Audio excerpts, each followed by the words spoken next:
everyone, how are you all? Hope you all are good. So today students, we are going to start our 9th chapter of class 5th, which is about first aid. ठीक है, सुना तो सबने आज इसके बारे में पढ़ें. Now let's start the chapter. So first of all, it is written that first aid is the aid or treatment given to the injured before the arrival of a doctor. First aid may also be described as the medical assistance given to an injured or sick person for immediate relief. ठीक है, तो वो treatment या वो add किसी भी तरीके का जो इलाज किसी इंजर्ड पर्सन का करते हैं डॉक्टर के आने से पहले, या बोलो एक इमीडिएट बेसिस पे तुरंत जो किसी तरीके का आप ट्रीटमेंट देते हो, चाहे वो कोई सिक पर्सन हो, इंजर्ड हो किसी भी तरीके से, उस ट्रीटमेंट को बच्चों फर्स्ट एड कहा जाता है. डॉक्टर के आने से पहले तुरंत तब तक हम देते हैं ना, एक बॉक्स होता है प्रॉपर फर्स्ट एड बॉक्स. तो बहुत सारी ऐसी चीजें हम लोग रखते हैं for the immediate treatment, that is known as first aid. ठीक है, चल next. In spite of being careful, sometimes accidents do happen. So accidents can hurt or injure us for a long time. ठीक है, अब काफी careful रहने की कोशिश करते हैं, लेकिन कभी कभी ऐसा हो जाता है कि केयरफुल होने के बाद भी कभी चोट लग जाती है किसी तरीके से. ठीक है ना, और ये चोट जो होती है तो ये जो आपके एक्सीडेंट्स हो जाते हैं ये आपको काफी लंबे समय तक के लिए हर्ट कर सकते हैं. So in case of any accident you should first inform an adult or a doctor. तो अगर कभी आपको इस तरीके से कोई आप देख रहे हो एक्सीडेंट हो रहा है, खुद का हो रहा है, किसी और का हो रहा है, तो सबसे पहले काम क्या होगा, या तो किसी एडल्ट को अपने से बड़े को इन्फॉर्म करेंगे या फिर doctor. So number 1 we have to study about fracture. When a bone breaks or crack it is called a fracture. This can cause unbearable pain. तो जब हमारी जो बोन है, हड्डी है, या तो वो टूट जाए या किसी तरीके का उसमें क्रैक आ जाता है, तो उसको बच्चों फ्रैक्चर बोला जाता है. ठीक है, और इस फ्रैक्चर की वजह से इतना पेन होता है जो अनबियरेबल है, यानी कि आप उसको सह नहीं सकते. ठीक, so do not press the area of fracture and avoid moving. जब ऐसे सबसे पहला काम फ्रैक्चर आपके आ रहा है, किसी दूसरे के आ रहा है, तो आप क्या करेंगे, उस एरिया को प्रेस नहीं करेंगे. ठीक है ना, जहां पे भी वो फ्रैक्चर हुआ है ना, उसको आप मूव करने की कोशिश करेंगे, भी नहीं चला कर देंगे हाथ को जहां पे फ्रैक्चर हुआ है. So it has to be treated immediately, send for a doctor. तो तुरंत उसका इलाज होना बहुत जरूरी है, या तो आप डॉक्टर के पास जाएं या डॉक्टर को बुलाकर लाएं. The fractured area need support. अब उस फ्रैक्चर जो जिस भी एरिया पे फ्रैक्चर हुआ है उसको सपोर्ट प्रोवाइड करना पड़ता है. Okay, gently place a newspaper, magazine or cardboard on fractured area for the support and tie it. तो क्या रखे, बड़े प्यार से या तो आप न्यूज़पेपर रख दो, मैगजीन रख दो, या फिर कार्डबोर्ड जहाँ पे भी फ्रैक्चर हुआ है उसको सपोर्ट प्रोवाइड करने के लिए उस एरिया पे आप ऐसा कोई भी एक ऑब्जेक्ट रख सकते हैं और उसको टाई कर दो. जैसे अगर कहीं भी आपको फ्रैक्चर आया तो यहाँ पे एक न्यूज़पेपर रख के उसको एक टाई कर देते हैं, जिससे कि उसको सपोर्ट मिले उस बोन को. Okay, if it is a hand, do not let it hang down. अगर हाथ में फ्रैक्चर हुआ है तो उसको हैंग नहीं करना है, लटकाना नहीं है. Okay, the support you have given to the fractured area is called a sling. तो उस फ्रैक्चर्ड एरिया को जो आप सपोर्ट प्रोवाइड कर रहे हो किसी भी तरीके से, उस सपोर्ट को क्या बोला जाता है, sling. Okay, a sling is a support made from cloth. Sling क्या होता है, एक तरीके का सपोर्ट होता है जो हम प्रोवाइड करते हैं फ्रॉम क्लोथ, कपड़े वगैरह से भी बना सकते हैं. In an emergency you can even use a dupatta for sling. होता है ना, ऐसे टांग दिया जाता है, मान लो गले के उसके थ्रू ऐसे टाई करके उसको ऐसे टांग दिया जाता है. ठीक है, तो अगर आपके पास कोई कपड़े का आपके पास स्लिंग है, ठीक है, नहीं तो दुपट्टा भी हम लोग होता है ना यूज कर सकते हैं फॉर द स्लिंग पर्पस. चलो, now next we come to burns. अब हम बर्न्स पे आते हैं. ठीक है, बर्न्स क्या होता है, तो Burns can be classified in 3 types. Burns पता है, जलना. तो ये 3 टाइप का हो सकता है. Number 1 is simple burn. It can be treated at home. Cool the burnt area with cold water or ice for 10 to 15 minutes till the pain becomes less.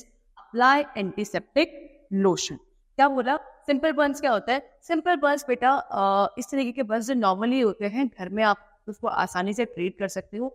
कैसे ट्रीट करेंगे, आप क्या करेंगे, जहाँ पे भी जला है, बर्न्ट एरिया है, उसको ठंडे पानी से या आइस से 10 to 15 मिनट तक आप लोग क्या करेंगे, ठंडा करने की कोशिश करेंगे. जहाँ पे जल गया है तो या तो ठंडा पानी ले लो या बर्फ होती आइस, उससे 10 to 15 मिनट तक आप उसको आसानी से ठंडा करेंगे. और फिर उसके बाद थोड़ा सा क्या होगा, आपको वो जो बर्निंग पेन हो रहा है वो कम हो जाएगा. उसके बाद आप वहाँ पे नॉर्मली एंटीसेप्टिक लोशन वगैरह कुछ लगा दो, तो फिर सिंपल बर्न है आसानी से सही हो जाएगा। नेक्स्ट है सीवियर बर्न। दूसरे टाइप का बर्न क्या होता है? सीवियर बर्न होते हैं। It can form the blisters. ये ब्लिस्टर छाले पड़ जाते हैं। जब सीवियर बर्न्स होता है तो आपके छाले पड़ने शुरू हो जाते हैं। Never touch or prick the blister as it will then become an open wound and will catch infection.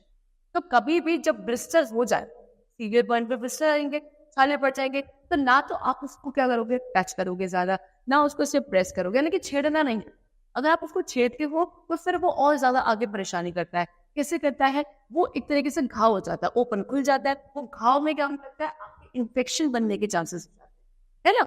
चलो, तो severe burn should be treated by a doctor. इसका हम ट्रीटमेंट घर पे नहीं कर सकते हैं, इसके लिए हमको डॉक्टर की जरूरत पड़ेगी। Next come to chemical burns. अब केमिकल बर्न्स क्या होता है? It needs to be treated by a doctor.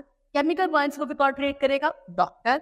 Before the doctor arrives, wash the affected area with plenty of water and lightly cover it with a piece of clean cloth. तो जब तक doctor आता है, chemical burn के किसी भी chemical के through जब जल जाता है ना, तो आप तब तक, जब तक केमिकल डॉक्टर आपके पास पहुंच रहा है, तब तक आप क्या करेंगे? उसको खूब सारे पानी से वॉश करेंगे, भी जला है, बर्न एरिया है ना। और फिर उसके बाद बड़े प्यार से कोई साफ कपड़ा हो, उससे आप उसको क्या करेंगे? कवर कर। वो भी बहुत ही हल्के से, यानी बहुत टाइटली आप उसको कवर कर। Next we come to cut. Cuts often occur by using sharp objects like knives and blades. कभी कभी होता है ना, चाकू ब्लेड वगैरह यूज कर रहे हैं, जिसमें शार्प ऑब्जेक्ट्स होते हैं, तो कट वगैरह लग जाते हैं।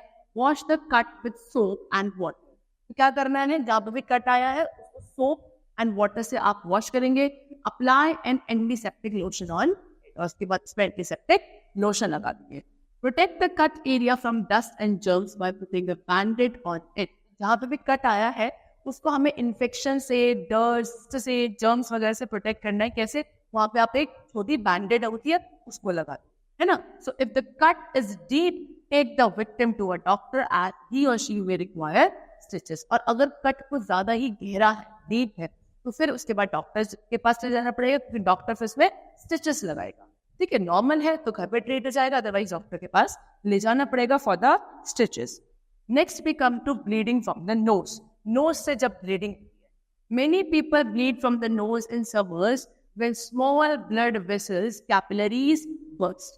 तो छोटी छोटी सी ब्लड वेसल्स होते हैं, हमने पढ़ा भी है, आर्टरीज और वेन्स, 3 तरीके की ब्लड वेसल्स होती है। उनमें से छोटी जो होती हैं वो होती है आपकी कैपिलरीज। इनका काम क्या होता है? आर्टरीज और वेन्स को कनेक्ट करने का। तो क्या होता है, कुछ ऐसे लोग होते हैं जिनकी जो ये छोटी वाली ब्लड वेसल्स है, कैपिलरीज, ये क्या हो जाती है? बर्स्ट हो जाती है, फट जाती है। तब क्या होता है? इनकी नोज से, जिन लोगों के साथ ऐसा होता है कि नोज से समर सीजन में यूजुअली क्या होता है? ब्लीडिंग होने शुरू हो जाती है ना।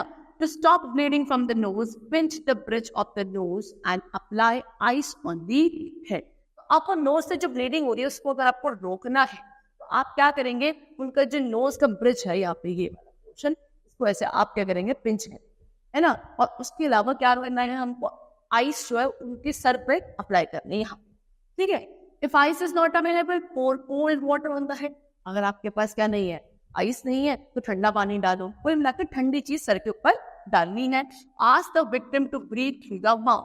और जो जिसके साथ ये हो रहा है, जो विक्टिम है, उसको क्या बोलना है कि वो ब्रीथिंग उस वक्त किसके थ्रू करे? अपने माउथ के थ्रू करे, ना कि नोज के थ्रू, ठीक है। The bleeding does not stop, take the patient to the doctor। उसके बाद जब ब्लीडिंग नहीं रुक रही है, तो फिर डॉक्टर के पास ले जाओ, ठीक है। चलो, now next we come to sprain। and injury caused in a joint or muscle is called a sprain। ऐसी इंजरी जो आपके जॉइंट या मसल में आ जाती है ना, मसल्स होती है, जॉइंट्स होते हैं, उसको हम स्प्रे बोलते हैं, sprain can be very painful. Sprain बहुत ज्यादा पेनफुल होता है।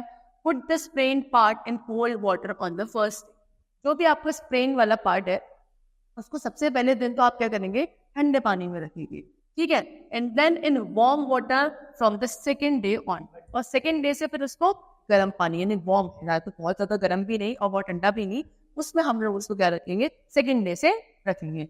For support, tie a bandage in a figure of 8, ठीक है। और सपोर्ट के लिए क्या बैंडेज होती है, उसको लगा दीजिए किस शेप में? 8 शेप में।